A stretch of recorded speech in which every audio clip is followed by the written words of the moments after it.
Welcome to the channel and welcome to this narrative game of Warhammer 40,000 between Thousand Suns and Harlequins.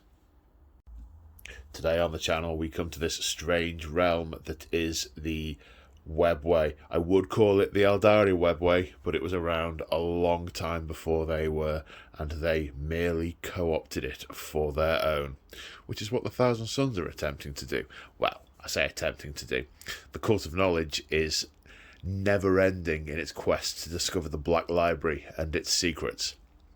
And on this particular foray into the Webway, they encounter a band of Harlequins of the Penumbral Mask, who are intent on removing them from their domain and keeping the Black Library thoroughly safe. But before we go into the detail of all of that, a little bit of info before we get started. Regular viewers of the channel will be familiar, I am sure. My battle reports have a particular style. This is very much meant to feel like a game of 40k in the garage with your mates on a Friday night. I sort of ramble and I don't have particularly high production values. The games are less so these days, but this game in particular, this is a game of solo hammer, so I am playing both sides of the game, and yeah, that.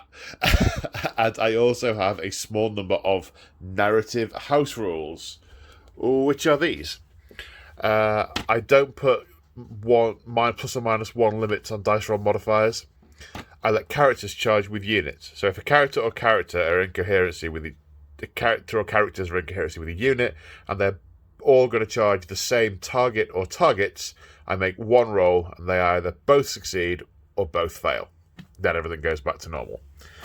I don't use command point rerolls, and I don't limit the number of times a stratagem can be used in the same phase. Some things that may be relevant: I don't scale casting of smite, and I don't restrict the number of times a psychic test can be cast in the same phase. But the most important rule I have is I apply what I like to call narrative common sense. If I'm playing the game and something doesn't feel right story-wise, I change it, because this is a heavily narrative-oriented channel.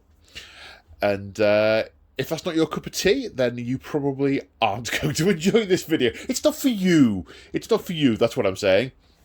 So, for those of you who are still here, let's talk some more. So, this is a combat patrol size game.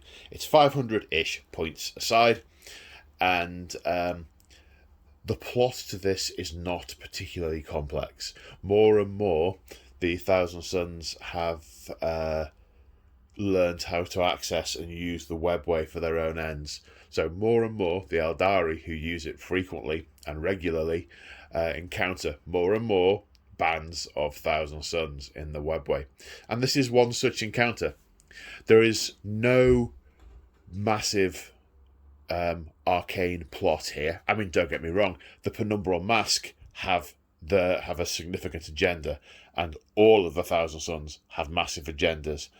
Particularly the Cult of Knowledge, not least the ultimate goal of finding the Black Library. However, this particular game has no bearing on either of their agendas. This is simply two enemies find themselves walking down a corridor opposite each other. Then there's that moment when they both realise each other's presence, and then carnage ensues. So, Open War Cards, the best way to play Warhammer 40,000 9th edition. This is about as straightforward as it gets. Sometimes the letting of the enemy's blood, or in this case, dust, is the only key to victory. War of attrition. Whoever kills the most power or points of the enemy wins. We add them up at the end. These foes are encountering each other on opposite sides of the battlefield, and then all hell will break loose. And neither one wants to submit to the other. They're enraged that their grand plans are being interfered with by these interlopers in what they each see as their domain. So, without further ado, let's take a look at the armies. So here we have roughly 500 points of Harlequins, specifically the Penumbral Mask. Now, the Penumbral Mask are very, very closely associated with Yvraine and the Ynnari. They often dance the dance of Inyed. However, Harlequins are, as followers of the Ynnari and followers of Kegara, they are fairly unique in that they have two gods, two living gods that they worship. Most of the Eldar have, the Ynnari just have Inyed. Regular Harlequins who don't follow the Ynnari just have Kegara. Your normal Craftworlders don't have any, they're all dead. They're all dead, Dave. Everybody's dead. Technically, Keelam and Chicane is around a little bit, kind of broken up and scattered about the place. But the gods, dead. Jambred, dead. But the Harlequins, they have the option of both. And the Penumbral Mask dance different dances depending on who they are with. So today they are not dancing the dance of Inyed, they are dancing the dance with the many dances of Kegara, the laughing god. Now the Penumbral Mask doesn't have its own special mask trait, mask abilities in the book, which makes me a sad panda. However, also I think there may have been some kind of Harlequin White Dwarf release that I missed, so there may be other Harlequin rules out there that I'm not aware of. So be it. So I'm just going off the codex today. So I'm using the trait Somber Sentinels for them. And that kind of fits a bit with the Inyed connection because in Morale only one model flees and the Ynnari have a bunch of anti-morale type stuff, so it kind of fits. And upon their death, each model, you roll a d6 on a 4+ to get to make one shot or one attack, which kind of fits with their associations with the God of Death as well. So I'm using that one. Generic Harlequin rules.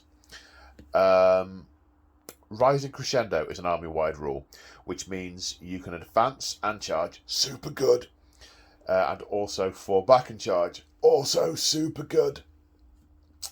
The infantry all have flip belts, which means they ignore terrain. And speaking of terrain, treating this thing and those as ruins, so they're non-see-through bubble. And that thing as well, non-see-through bubble. Sorry, back in the room. The other thing they all have, so I've mentioned flip, but hollow suits, they all have a 4+ invulnerable save.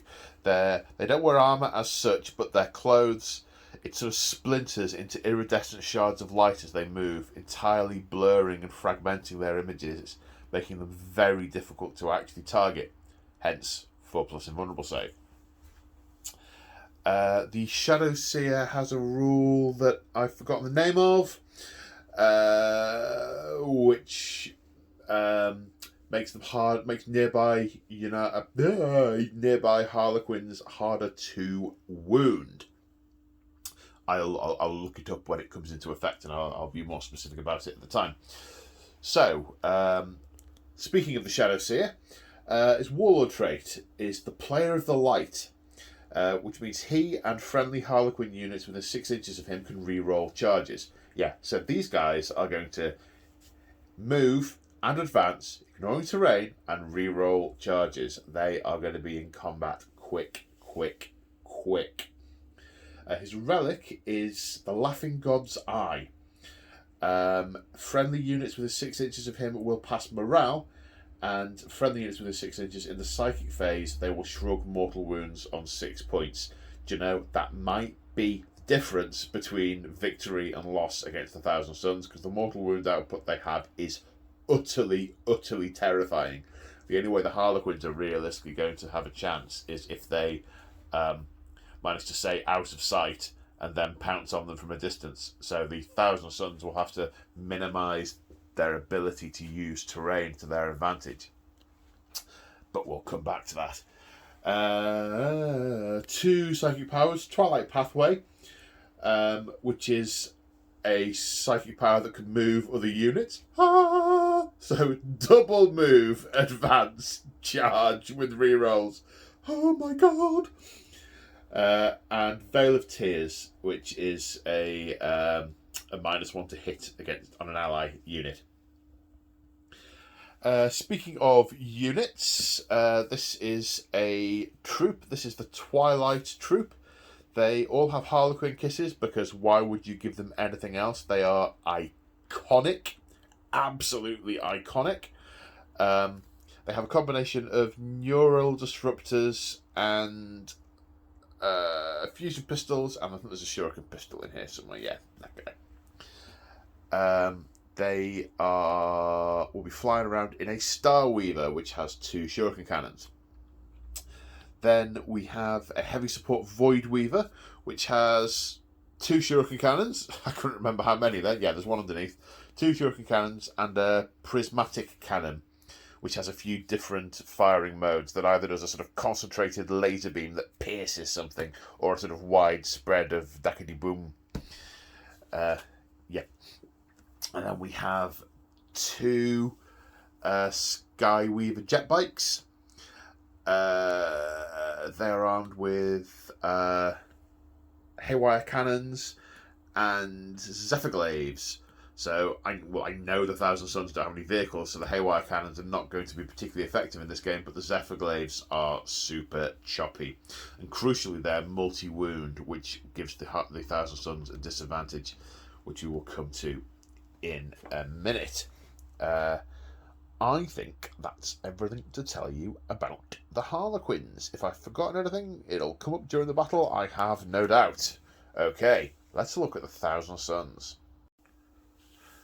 So here we have roughly 500 points of Thousand Suns. So what have we got? Well, it's almost we've got an Exalted Sorcerer, a unit of Room, a unit of Scarab called Terminators. However, that is not an army overview. Oh no, it isn't, not on this channel.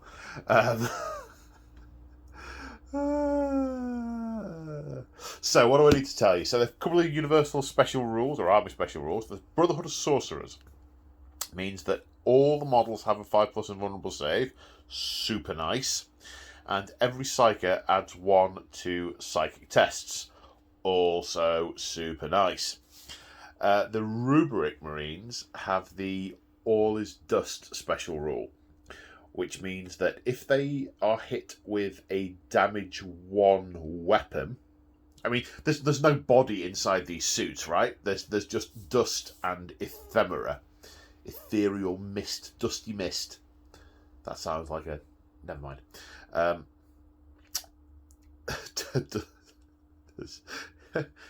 Moving hastily on. The dusty mist means that they, if they take damage from a damage 1 weapon, they get to add 1 to their saves. So if you shoot at these guys with regular weapons, they have a 2+ save. They are super hard to shift, and their regular Marines are 2 wounds each. The Terminators are 3 wounds. They are tough to shift. The Exalted Sorcerer is, I think the rule's called Master of the Legion. Either way, it's a 6-inch aura for reroll 1s to hit for other Thousand Suns. Now, the Exalted... so first of all, use the Cult of Knowledge. The Cult of Knowledge spell that all the Psykers will get is called Empiric Trespass. It's a Warp Charge 6, 24-inch range. It's a debuff on an enemy unit.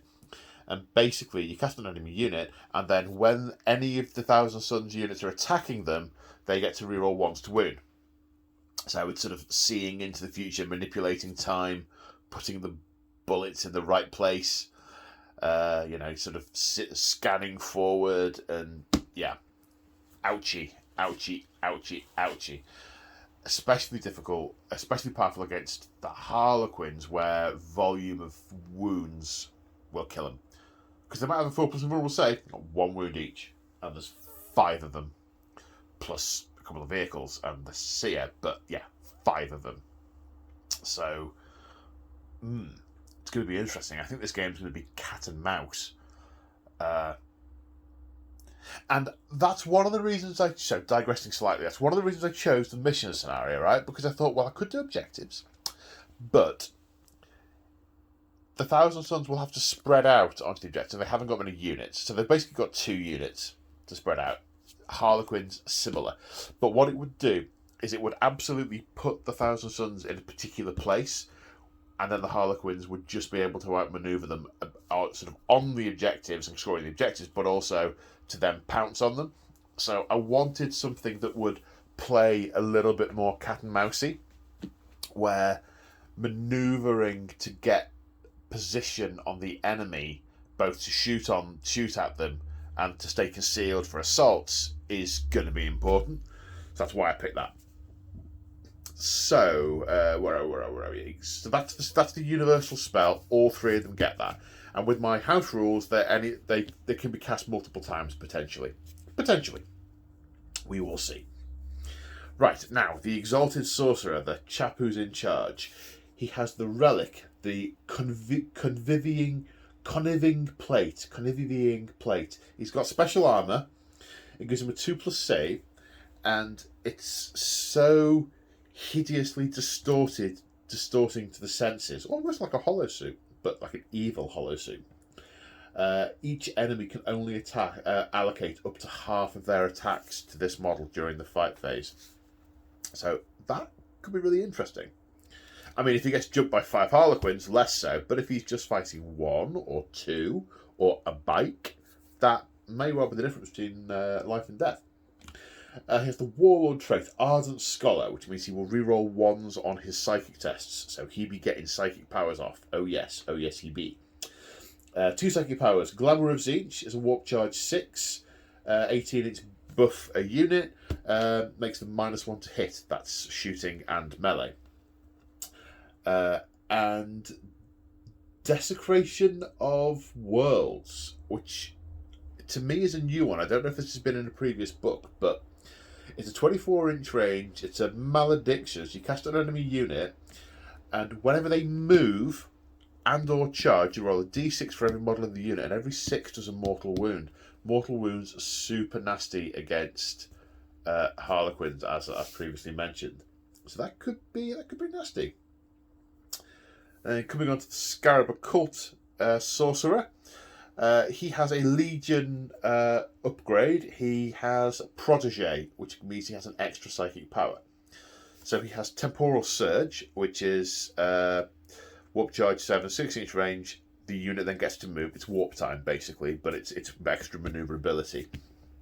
And also Tzeentch's Firestorm, which is a potential for mortal wound output. The Aspiring Sorcerer, who only looks like he's carrying a Force Sword, it's actually a Force Stave, because he's 10,000 years old. He hasn't had the memo that everyone's meant to carry a staff now. He has the psychic power Prescience, basically, which is warp charge 7, 18-inch range, and it's a +1 to hit buff.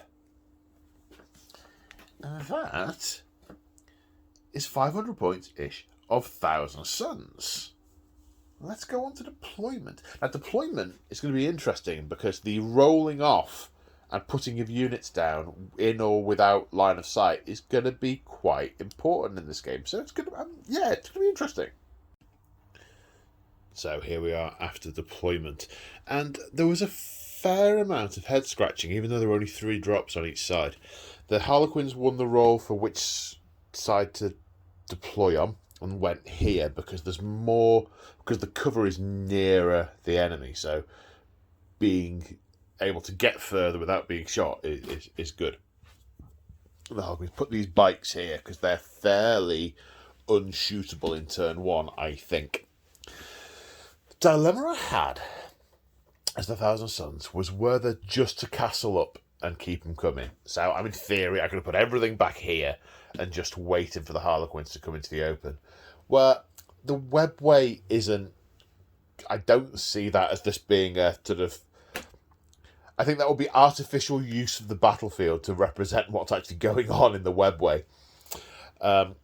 Also, there's no redundancy in that. If I get successfully jumped on and mugged, I've got nowhere to go. Nowhere really to fall back to. And the mugging would be complete and utter. So, I've opted to put the Terminators over here. Now, I'm not entirely sure why I've done it. It's more of a sort of gut feel. But there's long lines of sight to that vehicle over there, so I can potentially shoot it with the Pyre missile launchers. And I realised I totally forgot to go through what everything had got in the intro. These have got swords that have got a special name. Hecaglaive? Hecatari? I'll look it up. One Pyre missile launcher and a Solar Reaper cannon. And over here we have Inferno bolts and 2 warp flamers. Now I've potentially got some long range shots, and there's potentially a bit of a no man's land for anything hopping over this piece of terrain. But this unit's also the one that's got warp time that isn't called warp time. Temporal surge. So they can potentially advance and then move. So I can get a reasonable distance in a turn with them should I need to. Okay, they can't then shoot or charge. Oh, a slight mistake in my narration about Presage, the not Presage, Empiric Trespass, the Cult of Knowledge. This isn't anything to do with seeing into the future. This is to do with trespassing into the minds of their victims and working out their secrets and vulnerabilities and knowing where to shoot them, basically. So whenever I live roleplay, for the life of me, I can't defend my left shoulder if I'm carrying a shield. The way to kill me is just to hit... I go in, 2 encounters in, my left arm's off. Because, left shoulder, dink. It's that kind of thing. It's like, I can't defend his left shoulder, eh? Hack. Maybe I shouldn't have said that to thousands of people. The chances of my being in Sword and Shield combat for real with any of you are slim. Although not zero. And then I had a similar problem with the Harlequins. Do I just gang up and mug one side? Well, that could then mean I've got a long way in the open to get across, and there's a lot of shots and a lot of psychic power from either direction. So I've put that guy over there, but I have an ace up the sleeve for if I don't go first. The Harlequins have a redeployment ability, so I may change that depending on who's going first. We shall see. Speaking of which, who gets first turn? Harley's Thousand Suns. It's a tie. Harley's Thousand Suns. Do the Harleys want the first turn? Yeah, I should say so. Now, do I want to use the 100 Swords of Vol to move a unit round? Because I could, in theory, move either the bike... Do I want to... The question really is, do I want to try and jump on one side and destroy it utterly? Or do I want to sort of attack evenly across the board?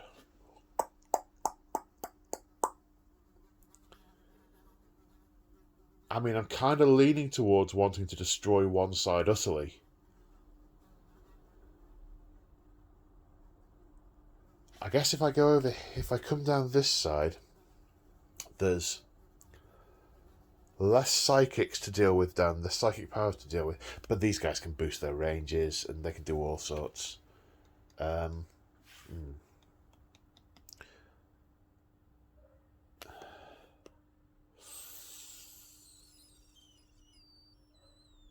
me scratch my head.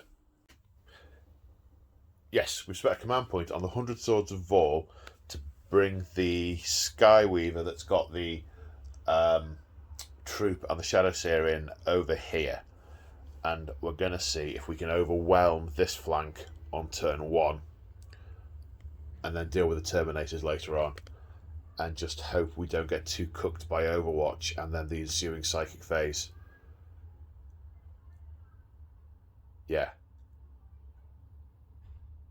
Yeah, right. Harlequins, turn 1. So, I know this is going to sound daft, but I had no idea Harlequins were so fast. I mean, I knew they were fast, but I mean, that's fast. This is actually my first game with my Harlequins, like, ever. I've used them, obviously, in my Yanari, but I've never played them as an army in their own right, because I've only got about 700, 650 points of them. I've got 2 models I'm not using, because I don't have 1,000 suns to get that high.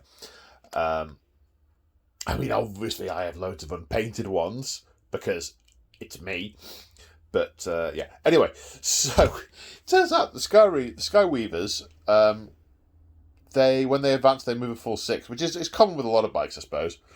But that's got them a 22-inch move. And because Rising Crescendo, they can also assault. And because the weapons are assault weapons, they can also shoot, albeit at -1. Now, having moved, I played a command point on them for Prismatic Blur, which means their 3+ invulnerable, their 4+ invulnerable save goes up to 3+ until the next turn, because they are going to be shot by these guys with Overwatch. So yeah, I mean, it's basically just shooty, chargy. There's not going to be a Psychic phase because the Shadowseer is in here, and you can't cast whilst you're in a vehicle. Apparently, the vehicle's open topped, and anyway, so yeah, shooting time. Okay, so opening up in the shooting phase. Now, I can't see anything in the Thousand Suns Codex in the stratagems that will help me survive against shooting or subsequently being hit. Although I might check again at that point. So, yeah, it's just standing there implacably getting shot. So we'll start with the Star Weaver. That has 2 Shuriken Cannons that will hit on 3s. 3 hits. Strat 6, wounding on 3s. 2 wounds. There's no AP on this. These are 2+ saves. So a wound is taken. Oh, I've just realised I haven't put all the wound dice in my little wound dice pocket. 1 minute. Panic over. The wound dice pocket's now full. Right, now we come to the Skyweavers. Now the Haywire Cannons are Assault D6. And there's 2 of them for 11 shots. So 6, 11. Hitting on 4s because advanced. Ironically, no 3s. So that's 8 hits. Strength is 4. AP is -1. So wounding on 4s. Oops. 4 wounds. +1, -1. So saving on 3s. 3 fails. So that guy takes a wound and dies. And then this guy takes a wound. Okay, so the Void Weaver's up next. 2 Shuriken Cannons and the Prismatic Cannon. I'm going to fire the focused version, which is Assault D3 Blast. So I will get a minimum of 2 shots.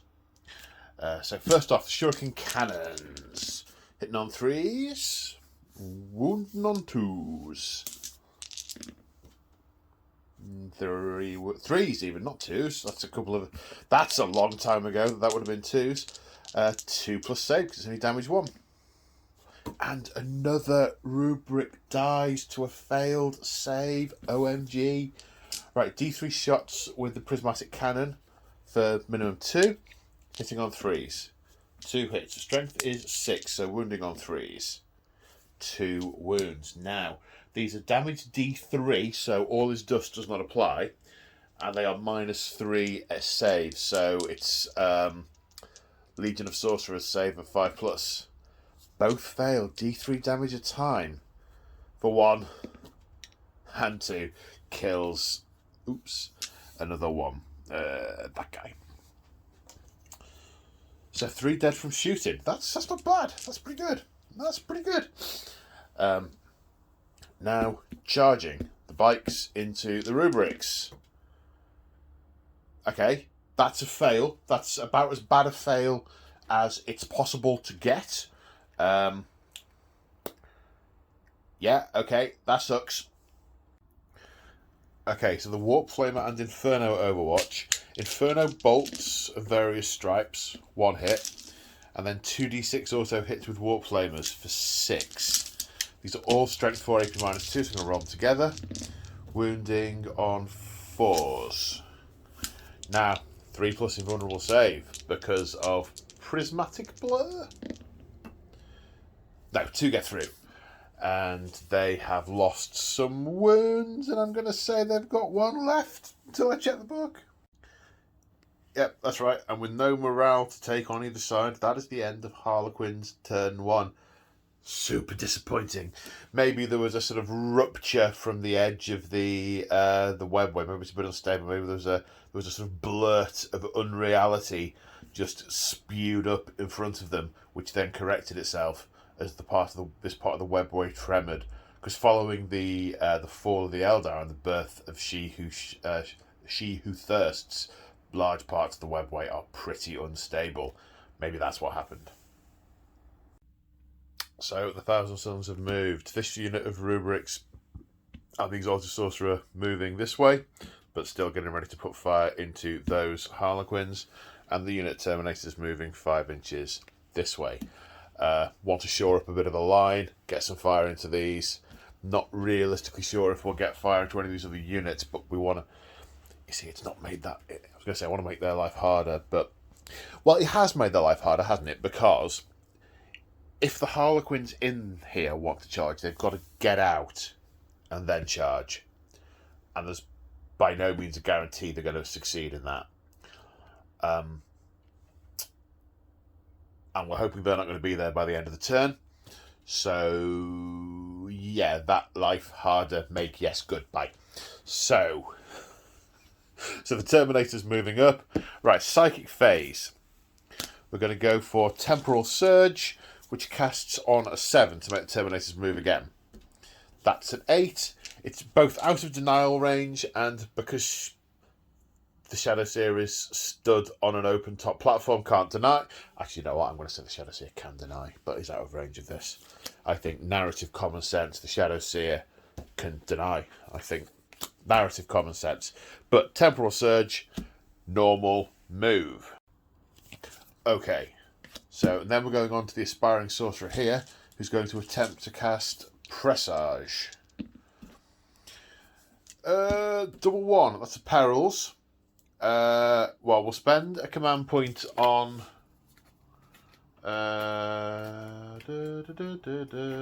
Masters of the Immaterium to make that not a Perils. So that's spent. Now, charge value of 7. Is there any way to get that up to... Sorry, I'm looking at my Kabbalistic points. +1 to the test makes it 3. +1 will make it 4. No, there's not. There's not. Now, if it were him casting it, he can reroll 1s. But Presage does not occur. Sounds like Dressage. I imagine of sort of the Thousand Suns Marines sort of doing this. No, never mind. Right, so now we'll do the Sorcerer, the Exalted Sorcerer. First of all, we will do Empiric Trespass on the bikes. Casts on an 8, +1, 9. I'm going to spend my 4 Kabbalistic focus points on Malevolent Charge. On Kindred Sorcerers to make it +1. So that makes the result a 10.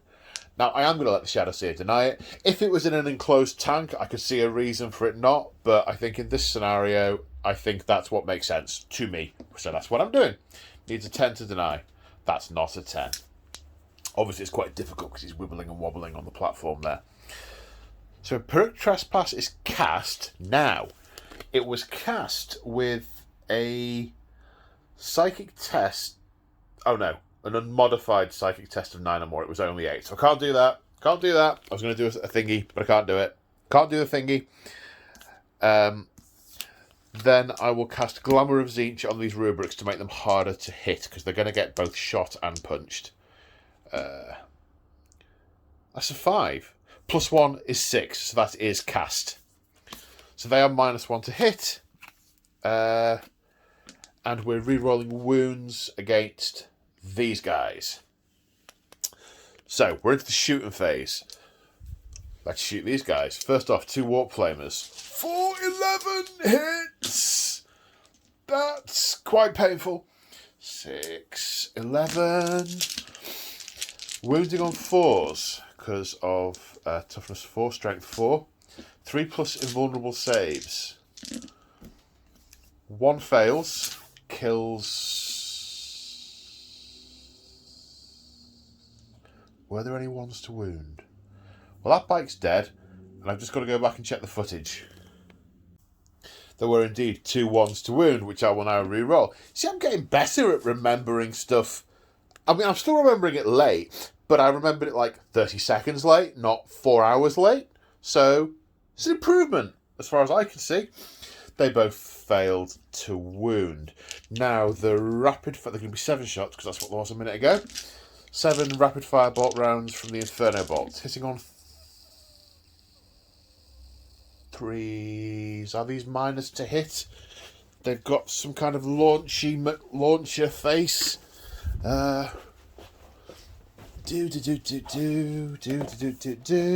One moment, caller. We hear your inquiry, and we will answer it as soon as... Skyweavers, Mirage Launchers. Yes, the -1 to hit. So, these are on the... You see, I remembered that. Yeah, don't big yourself up, mate. It's not going to work. 4s to hit. Rerolling the 1 because of Lord of the Legion, which probably isn't called, but it's the same sort of... You know what I mean? Right. Strength 4, toughness 4, wounding on 4s. Rerolling 1s. Because we have looked into their soul and determined their weaknesses. But they're not that weak, really. 3+ invulnerable save. No. Ooh, fails. 2 wounds remaining. And we've got a pistol from the Sorcerer that hits. That fails to wound, but soul looking. He's doing well at rolling 1s this turn, so nothing there. Right, now, let's come on to the Terminators. Let us find the right page. Where are the... There they are. Do you know, I don't know about you guys. I find it very difficult to navigate these codices. Maybe it's just a sign that I'm old and cantankerous. Okay, the Hellfire Missile Rack, Heavy 2, 36-inch range. So I think we will fire both of them. I can't see over this, so I can't shoot the one with the gun. But I can shoot that guy. Now, he is -1 to hit because he has Mirage Launchers as well. So, hitting on 4s. 1 hit. Oh, yeah, and all the other gun going into those. Hitting on 4s. Wounding on a 3? No. And no re-roll to wound there. So, now we are shooting... They're all within 12 inches. I already measured that. 24 inches. Heavy bolt... The combi bolt has 2, 4, 6, 8 with the combi bolters. Are they -1 to hit? But yes, they are -1 to hit. But so that 3's a miss. Wounding on 4s, rerolling 1s, no 1s. 3+ invulnerable saves. They're fine. So the Soul Reaper Cannon is heavy 5. Heavy 5. The 3 didn't hit because Mirage Launchers, wounding on 3s this time. Reroll the 1. 2 wounds. 2 invulnerable saves of 3+. And they're going to live if we don't get these. That's going to live. And that is going to be a problem. Let's see. Incredibly difficult to see. Incredibly difficult to see. Is there really nothing else I can do? Well, I've done psychicking, obviously. Fibre Hellfire missiles, my combat mortars, my thingy. They've done all their shooting. He's fired his pistoli. That's it. The only option I have would be to charge it, which would be insane. Okay, Harlequins Turn Two. So the Harlequins have moved and they are attempting to encircle and finish off this group. In fact, I could have advanced, couldn't I? And come here to be able to get the shots on him. But I didn't. Okay. I know I could go back and change that, but... No, they weren't advancing. Advancing doesn't feel like what they were doing. Anyway.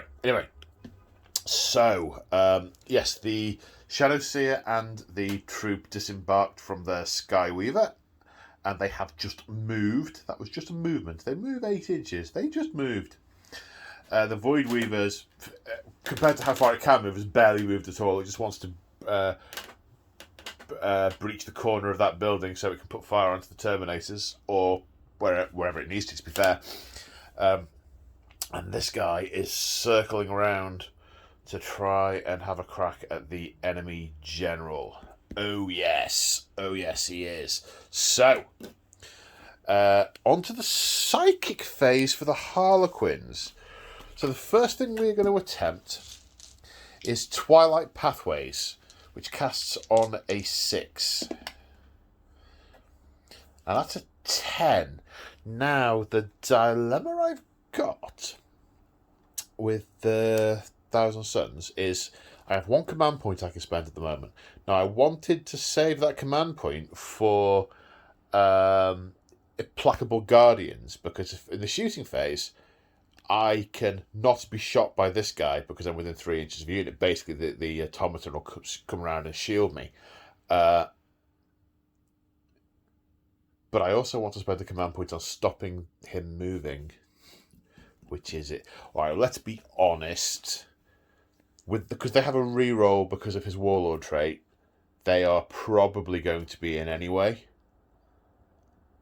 It's probably worth more to me not to be dead and then to be able to be psychically Foucouming next turn. I think. So we will just... we will simply try and deny. That's an equal. Do we deny on an equal roll? No, it's the Grey Knights who get +1 to deny, we get +1 to cast. That is not denied. So pick a unit within 3 inches and they can immediately move as if it were the movement phase. Now what that's going to do is put the pistols in range. Then for our psychic power, we're going to attempt Veil of Tears, which is cast on a 7. Which is cast on a 9. So we'll pick this unit, so they're now at -1 to hit until our next psychic phase. Well, they're going to try and... He's tried to deny it, now he'll try and deny it. No. No denial. I could spend the command point and smite. Because I'm scared of charging this unit because of the Warp Flamers. Because a good roll from that will wipe the unit out. Huh. Let's see what the shooting phase does. So no, we're not going to spend the command point on that. I toyed with the idea of doing Warrior Acrobats, but I didn't because I want to shoot the pistols. So I might use some of these. So, yes, they're now -1 to hit because of Veil of Tears. Now, I mustn't forget, these are -1 to hit because of Glamour of Tzeentch. Speaking of which, let's go into the shooting phase. So, is it the start of the shooting phase? The start of your opponent's shooting phase. So now we're going to use Implacable Guardians, the Thousand Suns, so he cannot be targeted because he's within 3 inches of a unit that's got 5 models. Now, I know in theory, if I whittle this unit down, then he becomes targetable, but I'm going to say that as long as that unit's alive, he can't be targeted. I think that's the fair thing. I think that's the intent behind it. So that's command point spent. So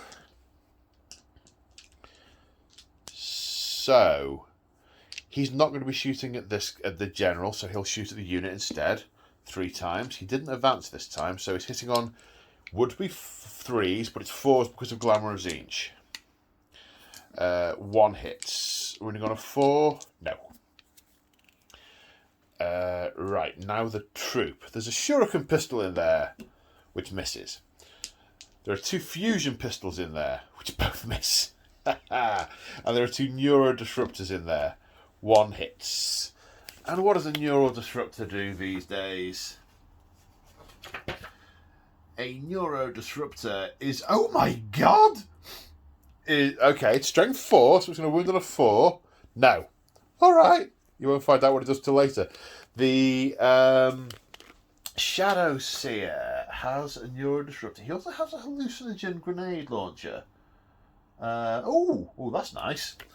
We'll roll to hit for that first. He hits on a 2, so it's going to be a 3 because of Glamour of Tzeentch. Now, what do? We roll 2d6, and if it's higher than their leadership, they start to hallucinate. It's not higher than their leadership, but that's just as well, because I was starting to go through the but a suit of dust can't hallucinate thing in my brain. I felt some narrative common sense wandering dangerously close to the battle there, but the point 'tis moot. Neuro Disruptor misses.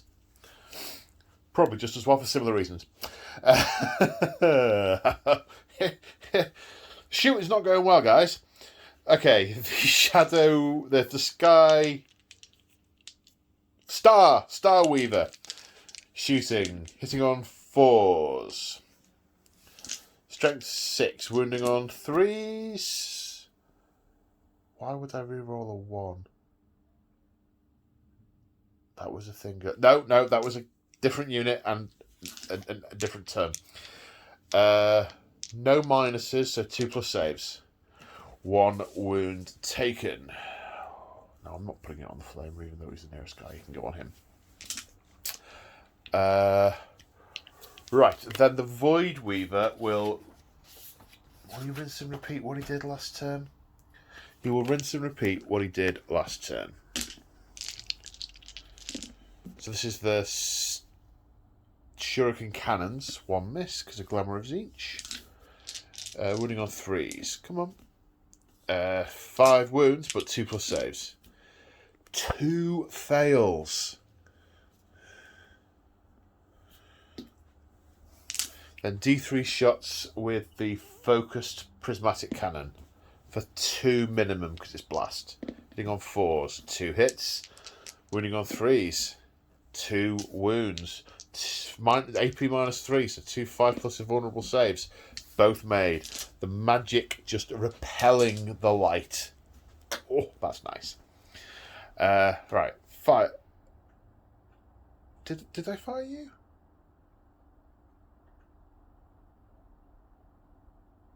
Did I? I think I did.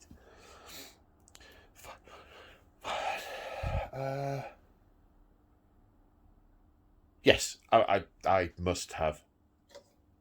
Okay.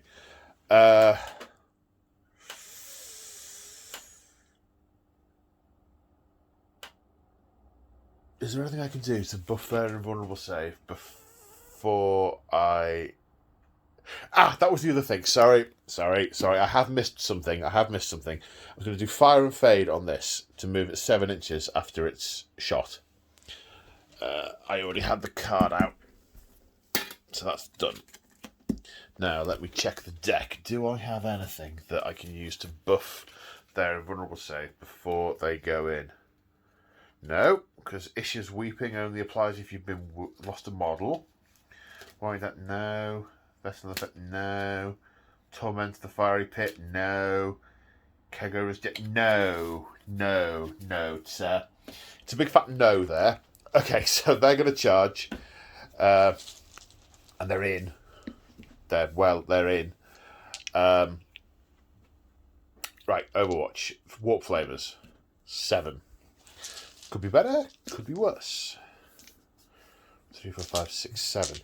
Now, these would normally wound on 3s because they're strength 4, toughness 3. However, the Harlequins are in the radius of the Shadow Seer's ability, which is called Shield from Harm. So they're -1 to wound. They're going to wound on 4s instead. That's 3 wounds. 3 invulnerable saves of 4+. 3 Harlequins die. That is unfortunate. Now, there are fewer now. There are 5 Inferno bolts coming in, hitting on 6s. 2 more hits. Wounding on 3s. 1 invulnerable save of 4+. Yes. Okay, so they lose more than half the unit on the charge, but they make the charge. The Shadow Seer is going to charge also. 7 inches. He gets to reroll fails. I mean, it looks like a fail. Just needs an 8. Nope, Shadow Seer doesn't make it in. Does the transport do anything? Is it one of these armies where the transport is actually good at fighting? Starweaver, 3 attacks. Weapon skill 3+.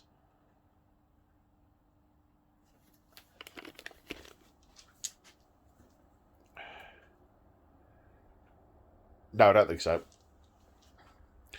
But what I think I will do is I think I'll put the bike... Well, I have to... Here's what I'm going to do. I'm going to charge both with the bike. Oh... I've just realised something. Sorry. Slight rewind, and the rewind is relevant, and you'll see why. Because the Rubric Marines don't have any command points, so they totally couldn't fire the Overwatch because I spent the command point on not letting them shoot him. I spent it on Implacable Guardians, and there are no... No, hang on. 1, 2, 3, 4, 5. I didn't give him the extra command point for the first turn, so we did. Right, as we were. Oh, this is exhausting. I was just about to think of a possible reason why they wouldn't shoot at incoming fire. And I was going to go, oh, it's because they're busy protecting him because of Implacable Guardians. No. Admin's letting me down. Okay, so we can be interrupted. We can't be interrupted. There are no command points. So, let's do the Harleys first. Let's do the troop. They have 4 attacks each. And with the twist, rage, they're going to have 5 attacks each. Goodness me. And I've just remembered something else. Hang on. It's not too late. Let me just put these back here. So these have all just died. And on a 4+, they will get to shoot once before they go. Yes. They all get a shot. Oh, can you tell I'm on form? The Neuro Disruptor hits. Second Neuro Disruptor hits. Shuriken Pistol hits. Wounds on 4s. 1 wound with the Neuro Disruptor. Shuriken Catapult Cannon doesn't wound. Pistol doesn't wound on that. The Neuro Disruptor is -3, so it's a 5+ invulnerable save, which is made. Obviously, it's not easy to disrupt the neuros of a tin of dusty mist. Alright. Oh, I've just put the dice away. Right. Okay. So 10 attacks from the... and you're dead. Get off the table. Yeah, hold on. You're dead. Now, so these are hitting on 3s, but Glamour of Tzeentch makes it 4s. And that's pretty bad. Well, actually, it's only just south of average. Okay, Harlequin Kiss. Strength +1, wounding on 4s. 2 wounds. Now the Harlequin Kiss is -1 D3 damage, so all this dust does not apply, so these are 4+ saves. 1 pass, 1 fail. D3 damage will kill the guy that was on 1 wound. So he dies. And they will pile in. Yep. Now, I've got a choice to make with the bike, because the bike does 2 damage. Now let's see, he's got 4 attacks, so we can allocate a maximum of 2 to the sorcerer because of the sorcerer's warlord trait. Do I want to do that, or do I want to try and kill as many Marines as possible? Because the troop are getting battered.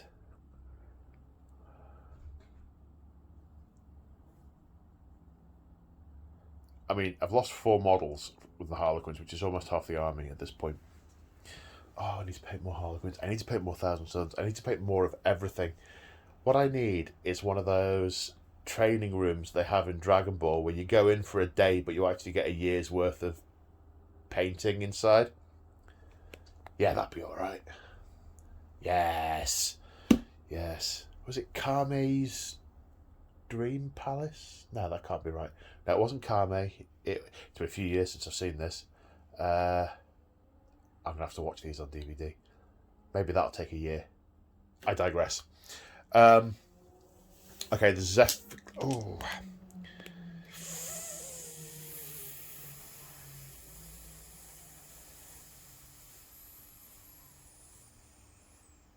We're going to kill the Marines. Oh, I've taken away his token. I think at this point he will see how badly the troops have been faring and swerve off and fly over these and start to carve them down, and leaving the sorcerer for later. Hitting on 4s because of Glamour of Tzeentch. That's the other thing, he would be easy to hit. Strength 4, wounding on 4s. No wounds. So as it happens, it was Moose. He wasn't going to hurt either of them with those rolls. So at the end of the turn, the Harlequins lost 3. Plus 5 is 8 for the troop. Their leadership is 8. They are okay. I would say they're fine, but the Thousand Suns get to fight back. I'm going to leave him there. He will attack. Oh, Barnum McGrew, Cuthbert, Dibble and Grub. So we've got one guy against the bike, and there's lots of it really wasn't the end of the game, the end of the phase. We've got the aspiring. Oh, I need to switch the books round. And I also need to check to see what else the Harlequins can do, because this might be it for them. Right, slightly out of sequence, but it's the first time I've used the army and, solo hammer. With the mauling they got in the charge phase, I would absolutely sweat the command point if I'd stopped to think about it on Isha's Weeping. So use at the end of any phase. So if a Harlequin unit that suffered casualties during that phase, until the end of the turn, their invulnerable save is improved to 3+. So, command point spent. Lightning fast reactions, is that 1 or 2? It's 1. Right. So, the Rubric Marine hitting the jet bike is going to hit on 3s. Reroll the 1 because of the sorcerer being nearby. Wound the jet bike on 4s. 1 wound at minus. Well, that wounds. That fails to save, I should say. Right, now. 6 attacks from regular Rubric Marines against the Harlequins, but they're -1 to hit because of Veil of Tears. So they're going to hit on 4s. That's quite a few 4s. They're outside of the range of the Shadow Seer, so they are going to win them on 3s. That's a poor number of 3s. Now, they weren't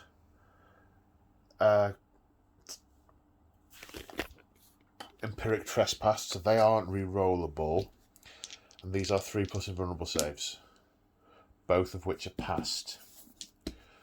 Okay, now the 4 attacks from the Aspiring Sorcerer. reroll the 1s because of the Exalted Sorcerer. The 3s don't hit because of Veil of Tears. Wounding on 3s. 1 failed wound, invulnerable save of 3+. Saves. So those Harlequins take no damage.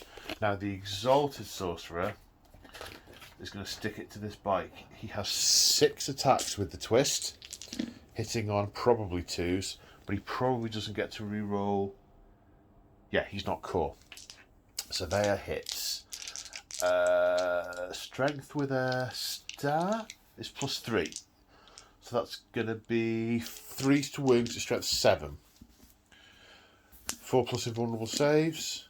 1 fails. It's going to be at least 1 damage, so the bike dies. Does he want to consolidate? No, he does not. Okay, so that is the end of Harlequins Turn 2.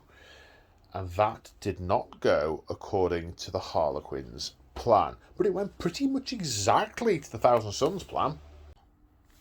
Okay, so the Thousand Suns have moved. The rubrics, the Terminators moved up another 5 inches, slowly plodding remorselessly forward. The Exalted Sorcerer advanced a whopping 6 and has legged it to behind the really, really big buckets of dust. So we're on to the psychic phase. Hang on. The Zephyrglaive died. On a 4+, yes, he got to do an attack against them, which missed. So, the sequence is merely an option. It's like string theory. Piece of string, roll it up into a ball. You can sort of jump between all the phases and all the turns. And maybe in turn 5, I should have done that. What do you mean should have? It hasn't happened yet, hasn't it? First things first. Smite. Should I say spite? Spite smite. That's a 1. That's a 6. Alright, Brotherhood of Sorcerers, +1 makes that 7. We are going to attempt to deny that. Which we don't on a 7 because of Brotherhood of Sorcerers. D3 mortal wounds for 1 mortal wound. Kills that player.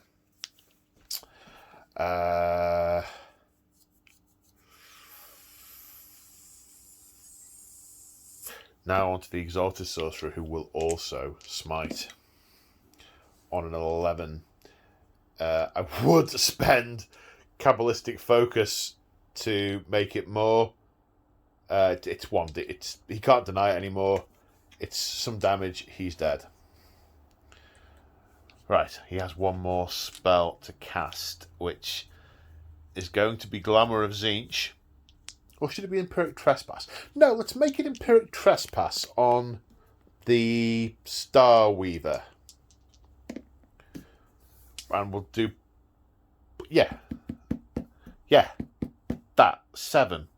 Empiric Trespass, what value? 6. That's cast. We're rerolling wounds of 1 against him. And we're probably going to put quite a bit of fire in against him. So that's this sorcerer done. Now this guy is going to cast Tzeentch's Firestorm on the Shadow Seer. Casts on an 8 +1, 9. It's successfully cast. He can't deny. There's a song in that. Right, roll 9 dice. Every 6 does a mortal wound. 3 mortal wounds. How many wounds does a Shadow Seer have? If a Shadow Seer could have wounds. A Shadow Seer would have as many wounds as a Shadow Seer could. He's got 2 wounds left. Which is a bit of a shame because he's going to get shot. Right, do Rubric Minis have pistols? Doesn't matter if they have pistols or not because there are no guys there anymore. So actually they're going to shoot on him. Shoot at him. 2 Warp Flame. Or are they? Yes, they are. 2 Warp Flamers. They're going to cook him good. Going to bathe him in the energy of the Immaterium. You -1 to wound him, but those 3 are all wounds, and he saves on a 4+ invulnerable. 2 get through, and the Shadow Seer is no more. Or more to the point, he disappears. Very displeased at his lot. And so the The Scarab Occult Terminators are going to fire at the Star Weaver. 2 Hellfire missiles. 1 hits. Wounding on a 3. Doesn't wound. Soul Reaper Cannon. Reroll the 1 to hit. Strength 5. I know that's strength 5.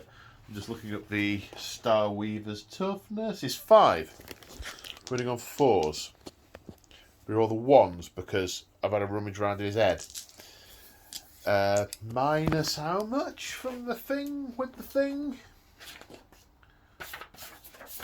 1 moment. Scarab Occult Terminators. Soul Reaper Cat. 3. Okay, so saves of 4+, invulnerable. Now, 1 wound taken out of 6. 5 remaining. Now, 2, 4, 6, 8 shots here. 2, 4, 6, 8 shots.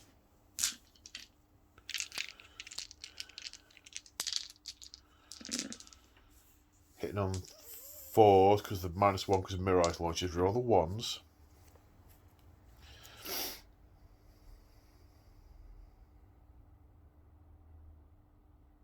What am I doing? That's a miss. Strength 4, so wounding on 5s. Reroll the 1s.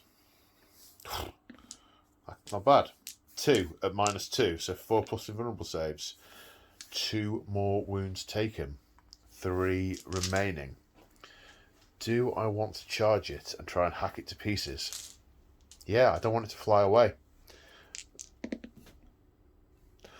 Forward, automata. Forward. The name of the one-eyed. Magnus the Red. Yeah, that sounded less good than my brain. The Mirage Launchers, I think, are just in shooting. Mirage Launchers, shooting phase. So these are going to hit on 3s. Extra attack because of the twist. Hitting on 3s. Wounding on 5s, rerolling 1s because we tinkered with his brain. 1 wound. No minuses, 4+ save. 2 wounds remaining.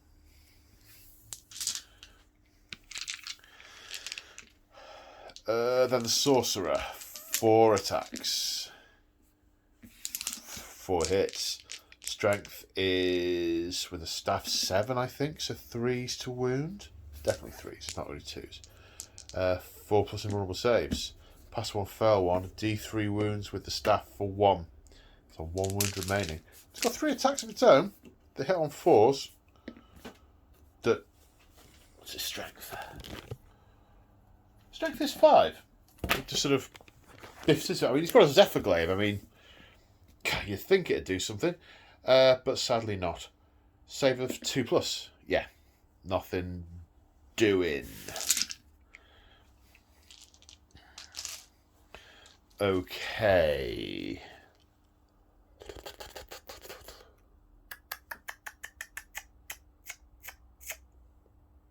Let's see what, if anything, the Harlequins can do in their next turn. Okay, so let's see if we can play a bit of cat and mouse with them for a couple of turns and at least kill these and try and salvage some respect and maybe get in and gather up some of the bodies of our wounded. Featured word, bodies.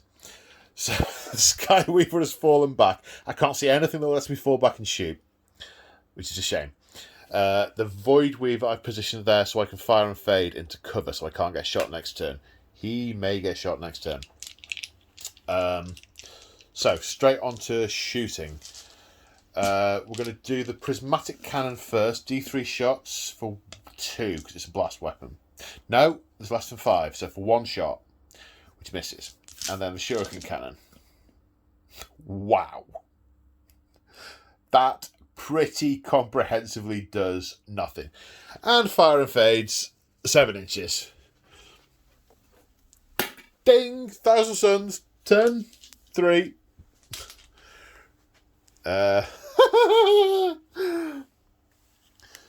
So, Terminators and the Sorcerer have moved up. Because of where the buildings are positioned, cannot get line of sight on the Void Weaver. It totally can get line of sight on the Void Weaver.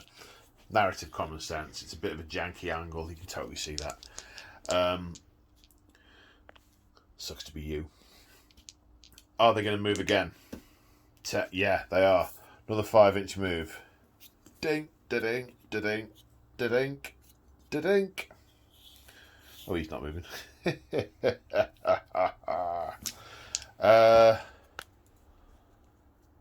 No more sorcering from him. Smite. 5. 1 mortal wound. It's dead.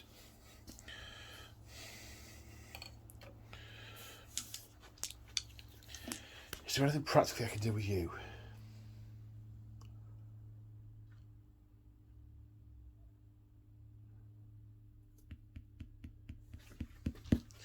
Now, the Desolation of Worlds is a 24-inch range. It's in range, but it's not within line of sight. Now, the Thousand Suns have got a doodah thingy. I can't remember, though, whether it's a Kabbalistic thingamabob or whether it's or a psychic power. Boop, boop, boop, boop, boop, boop, boop, boop. Or a stratagem.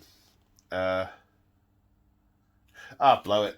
We're going to spend the 4 Kabbalistic points on this guy to use Echoes of the Warp, the psychic power that lets you gain a command point. Hooray! Gain a command point. Yeah, we're not in a great rush. Now let's shoot that. Can't do lightning fast reflexes, don't have command points.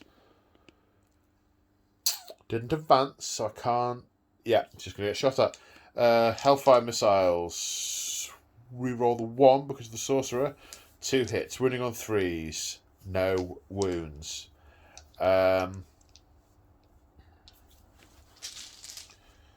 Soul Reaper Cannon. That's some good shooting. Wounding on 5s. 4s even. They all wound. Invulnerable saves of 4+. 3 wounds taken. And then 2, 4, 6, 7, 8 shots with bolters. Hitting on 3s. Wounding on 5s. 1. 4+ invulnerable save. No. Has 2 wounds remaining. And at this point, it is going to bug out and fly off, as its attempt to run and hide has comprehensively failed, and if it stays there any longer, it will be dead. So, today, this Spire of the Webway belongs to the Thousand Suns.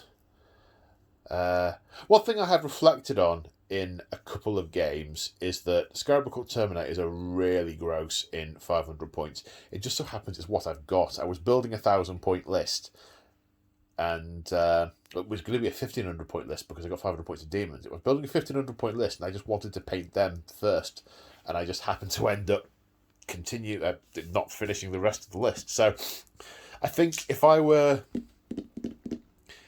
doing a more balanced 500-point list, I think I'd have some Cultists or some Zangors, and then a couple of the other little things, I think, and not those, because they're gross. In none of the I've played the few games now, and no one's touched them in any of them.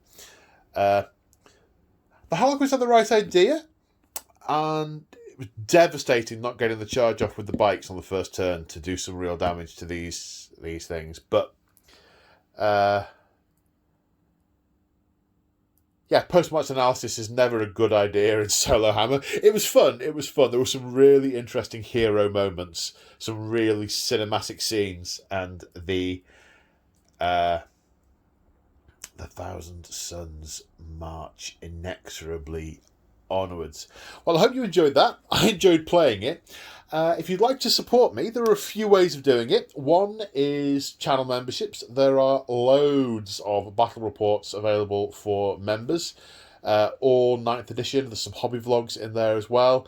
In the UK, it's $5.99 a month. You don't have to commit to any more than a month. You can just get 1 month and try it out. It also gives you access to the Discord, which is a really lively, chilled-out narrative hobby place, which is really cool. If you shop at Element Games and you don't currently support anyone with an affiliate link or a code, if you check out the link in my description and the code, you can use that to get double crystals, which is store credit. And it helps me out too if you use the link and the code as well. Yeah, I feel like I'm forgetting some of the capitalism, but that's the main bit of capitalism. I hope you're all staying safe and managing to enjoy what remains of the summer. And on that happy note, I will see you in the next one. Bye for now.